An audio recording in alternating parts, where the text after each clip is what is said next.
देवघर जाला हो, काहे हमरा के दिल ललचाला हो। तू अकेले ही देवघर जाला हो, काहे हमरा के दिल ललचाला हो। हाथ जोड़ी के कह के परेली पैया भोले बाबा के दर्शन करब कहिया, देवघर हमर घुमा दिसैया। भोले बाबा के दर्शन करब कहिया, देवघर हमर घुमा दिसैया।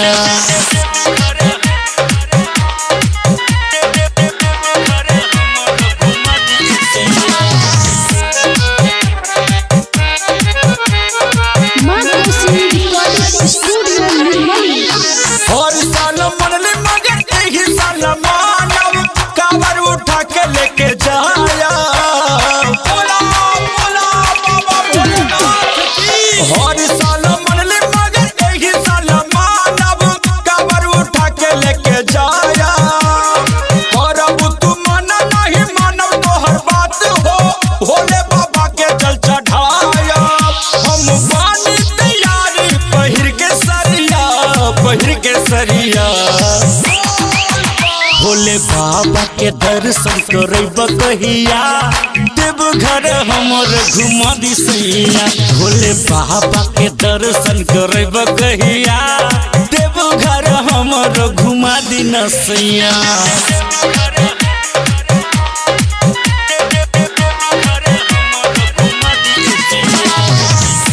Mahamaya recording studio Nirmali.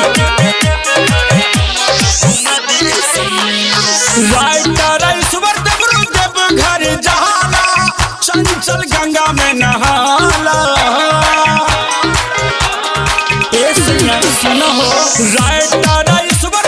देवघर जाला, चंचल गंगा में नहाला।